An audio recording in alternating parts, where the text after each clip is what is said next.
퇴근 후 몰빵 도서 출간, ETF 투자지도 많은 관심 부탁드립니다.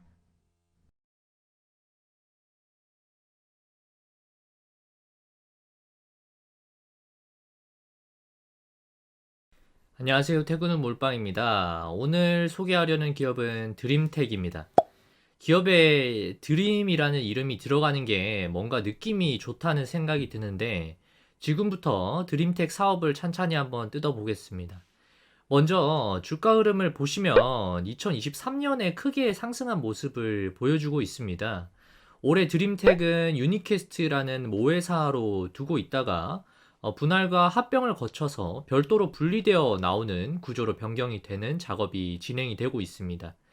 기존에는 최대 주주가 유니캐스트라는 회사로서 지배를 하고 있고 드림텍의 경영권을 유니캐스트에서 쥐고 있었으나 이번 분할 합병 이후에는 구조가 최대 주주가 직접 드림텍의 지분을 소유하게 되고 유니캐스트가 소유하고 있던 AI 매틱스를 드림텍이 가져가는 모양새입니다. 표면적으로 알려져 있기로는 유니캐스트는 원래 주력 사업인 비메모리, 반도체 솔루션 사업에 집중을 하겠다라는 것이 골자이고 드림텍은 카메라 모듈 업체인 나무가와 AI 영상인식 솔루션 업체인 AI 매틱스를 지배함으로써 사업의 연결성이 있는 것들끼리 기업을 분리를 시켜서 경영 효율화를 가져가겠다는 것이죠. 그런데 아주 쉽게 생각을 해보시면 최대 주주가 가장 좋은 그림을 그리기 위해서는 사업 가치가 높은 회사를 직접 소유하는 방향이 지분 가치 상승 측면에서 훨씬 유리할 것으로 보이는데 기존의 유니캐스트를 통해서 간접적으로 소유했던 드림텍의 지분을 이제는 최대 주주가 직접 소유하게 되었다는 점에서 드림텍이라는 회사가 더 매력적이어 보이기 시작하는군요. 합병 후에 최대 주주 임창완 회장은 드림텍의 지분을 34%를 소유함으로써 실질적으로 직접 지배를 하는 구조로 바뀌게 되었습니다. 드림텍의 지분 가치 상승이 기대가 됐기 때문에 전략적으로 분할 합병을 추진한 것이 아니냐는 이야기도 있습니다. 10월 23일이면 합병 신주가 상장이 되기 때문에 완전히 합병 이벤트가 끝나는 것으로 보이고 이때 한 이틀 전 정도부터는 이벤트 드리븐으로 물량을 들고 있던 기관들의 수급 변동이 나타나기 때문에 주가가 방향성을 띠고 위아래로 많이 움직일 수 있으니까 참고를 하시면 되겠고요. 잠깐 유한타증권에서 진행하고 있는 이벤트를 소개 드립니다. 50만 원만 거래하시면 증권사에서 스타벅스 기프티콘을 증정하는 이벤트입니다. 25만 원씩 매수하시고 매도하시기만 해도 50만 원이 채워지니까 대부분의 분들이 받아가실 수 있을 것 같아요. 유한타증권 계좌를 이미 쓰고 계신 분들이라면 아래 하단에 걸어드린 링크 통해서 이벤트 신청하시면 되고 계좌가 없으신 분들이라면 IPO 청약을 위해서 종종 주관사로 이제 선정이 되는 유한타증권 계좌를 신규로 개설하시고 거래액을 채워서 기프티콘을 받아가시면 일석이조겠네요. 영상 하단에 링크를 걸어뒀으니까 이벤트 신청하시고 거래 금액 채우시면 자동으로 신청이 됩니다. 많은 참여 부탁드립니다. 드림텍의 사업 구조를 한번 보시면 크게 세 가지 CCM, IMC, BHC로 나눠집니다. CCM은 카메라 모듈 사업이고 드림텍의 종속회사인 나무가의 카메라 모듈 쪽 매출이 여기에 해당이 됩니다. 그리고 IMC는 IT 솔루션 부문, 그리고 BHC는 바이오메트릭 사업 부문인데 오늘 특히나 제가 주목해서 말씀을 드리려는 부분은 바로 BHC, 바이오 사업 부문입니다.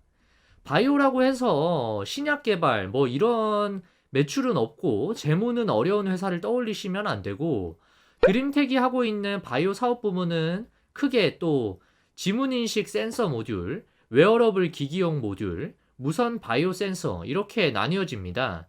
보시다시피 거의 각각의 사업부가 세 개가 이제 비슷하게 매출을 일으키고 있고 앞으로 BHC 분야에서 특히나 성장이 두드러지게 나타날 가능성을 기대를 하고 있습니다.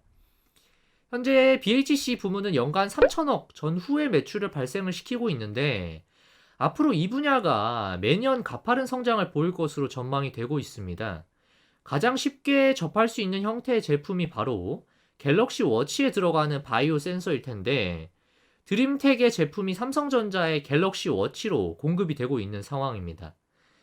뿐만 아니라 삼성전자 스마트폰에 들어가는 지문 인식 모듈도 드림텍이 공급을 하고 있고, 갤럭시 폴드 4에 단독으로 들어가고 있고, 삼성전자 스마트폰 내에서 50% 이상을 드림텍에서 맡고 있는 것으로 확인을 했습니다. 저는 특히 BHC 쪽에서 주목할 만한 제품은 바로 무선 바이오 센서라고 생각을 하는데요. 시기적으로 지금 시장에서 관심을 가지고 높은 밸류를 인정을 해주고 있는 사업 분야이기 때문입니다. 무선 바이오 센서라고 하면 크게 헬스케어 무선 바이오 센서, 그리고 카디아 솔로라는 제품군으로 나뉘는데, 첫 번째 무선 바이오 센서 사업은 심전도를 측정하는 쪽에 포커싱이 되어 있고, 심전도 기기는 심장에 대한 검사 중에서 가장 기본이 되는 검사 장비로서, 최근에 웨어러블 부착형 측정 기기는 시장의 트렌드이자 많아지는 환자 수에 따른 적절한 산업의 방향성이기 때문에 산업의 패러다임을 이끌어 나가는 기업이라고 볼 수가 있겠습니다. 기존의 유선 바이오 센서 시장은 2020년 기준으로 약 810억 달러 수준이고, 앞으로 더 가파르게 증가할 수 있기 때문에 드림텍이 이 시장에 한 자릿수 정도의 파이만 가져오더라도 드림텍 입장에서는 조 단위의 매출을 발생시킬 수가 있는 상황입니다. 앞서 말씀드린 바이오 센서가 새로운 패러다임이라고 했는데, 최근에 크게 주목을 받고 있는 아이센스의 BGM, 자가혈당 체크기 또한 비슷한 산업의 패러다임 변화라고가 볼 수가 있겠습니다.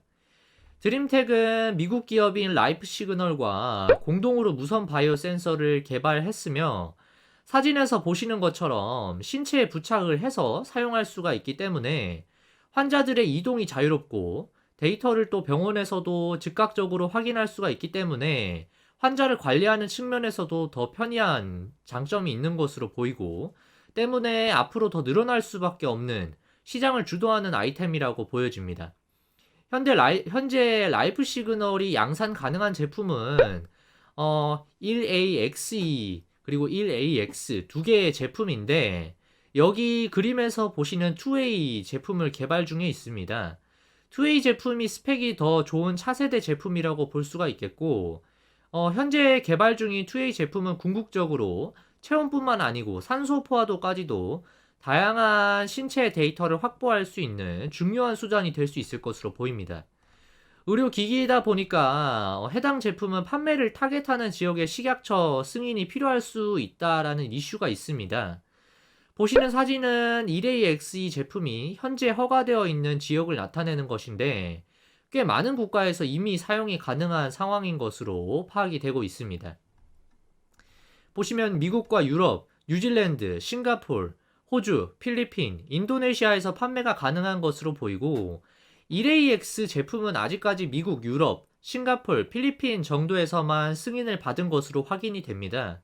그런데 이번 주에 드림텍에서 미국의 라이프 시그널을 통해서 인도향으로 약 5년 동안 바이오 센서를 6천억 규모로 공급하는 내용이 담긴 기사가 나왔는데, 제 개인적으로 추측컨대 1AXE 제품인 것으로 보이고요. 인도는 별도 승인 없이 진입할 수 있는 시장이라고 하니까 신제품이 나오면 추가 확대도 앞으로 기대를 해볼 수가 있겠습니다. 정확한 단가는 추정하기가 어려운데, 비슷한 형태의 바이오 센서 제품이 개당 100불 정도의 가격대를 이루고 있는 것으로 봐서는 제가 생각했을 때도 드림텍의 제품 또한 그 주변 정도일 것으로 추정을 하고 있습니다. 재밌는 점은 이 제품이 소모품 성격으로 며칠마다 계속 교체를 해줘야 되는 이슈가 있다 보니까 회사 입장에서는 앞으로 환자 한 명이 늘어날 때마다 공급할 수 있는 제품의 개수가 엄청나게 늘어날 여지가 있는 셈입니다. 이번 인도양 공급 계약을 대략 개당 100불로 계산을 해본다면 연 100만 개 정도의 공급 계약이 될 것으로 추측이 되고, 기존의 드림텍이 가지고 있는 캐파는 충분히 이것보다도 더 할 수 있는 수준이기 때문에 앞으로 매출이 늘어날 수 있는 여지는 충분히 있어 보입니다. 두 번째, 카디아 솔로는 홀터 검사라고 하는 부정맥 진단 기기를 대체하기 위해서 만들어진 차세대 제품인데요. 홀터 검사라는 거는 몸에 3개 이상의 선과 전극을 붙여야 하므로 상당히 불편하고 측정 기간이 최대 48시간 정도밖에 되지 않아서 사실상 부정맥 진단율이 떨어지는 단점이 있는 방식의 검사입니다. 이를 문선으로 간편하게 그리고 최대 7일까지도 검사를 연속적으로 할 수 있는 형태로 드림텍과 카디악 인사이트라는 미국의 회사가 카디아 솔로라는 제품을 개발을 했고 2022년에 카디악 인사이트를 100% 지분 인수를 하면서 완전히 드림텍이 소유한 제품 라인업 중에 하나가 된 상황입니다. 그런데 재밌는 부분은 이 홀터 검사는 이틀 측정할 때에는 정확도가 70%대밖에 되지 않지만 5일 이상 이것을 연속적으로 측정을 했을 시에는 90%까지도 이제 정확도가 올라가기 때문에 제품이 시장 내에서 확대될 수밖에 없을 것으로 기대가 되는 부분입니다. 드림텍은 심전도, 부정맥 등의 다양한 제품 라인업을 갖추기 위해서 꽤 오랫동안 준비를 해오고 있는 것으로 보이고 이제는 인도양으로 대규모 공급 계약을 맺음으로써 실적으로 증명하기 시작하는 단계로 보입니다. 실적으로 한번 보시면 올해 실적 부진은 다른 사업부인 IMC 그리고 CCM 쪽에서 특히나 부진한 성과를 보였기 때문에 일시적으로 나타나는 현상인 것으로 보고 있는데 개인적으로 앞으로는 현상 유지 혹은 조금만 성장을 만들어내줘도 나쁘지 않다고 생각합니다. 왜냐하면 BHC 쪽에서 계속해서 매출 성장이 나타날 것으로 기대가 되기 때문인데요. BHC 쪽에서도 스마트폰, 지문 센서 등 부품 공급을 삼성전자형으로 하고 있다라고 말씀을 드렸는데 이렇다 보니까 스마트폰 시장의 영향에 따라서 실적이 다소 출렁이는 모습이 나타날 수가 있습니다. 실제로 올해 상반기 내내 스마트폰 시장이 어려웠고 3분기까지는 이런 분위기가 이어질 것으로 예상이 되고 있는 분위기입니다. 다만 어느 정도 스마트폰 시장은 이미 하단에 내려와 있는 상황이고 앞으로는 개선의 여지가 있어 보이고 글로벌리 시장 전망치에서는 스마트폰 시장의 판매량이 점진적인 반등을 할 것으로 전망하는 모습이 조금씩 보이는군요. 뿐만 아니고 드림텍도 이 스마트폰의 비중을 최대한 줄이고 싶어하는 의지가 있는 것 같아 보이고 앞으로 BHC 쪽에서는 의료기기, 바이오센서 진단기기 쪽으로 확대를 하고 싶어하는 회사의 니즈가 충분히 있어 보입니다.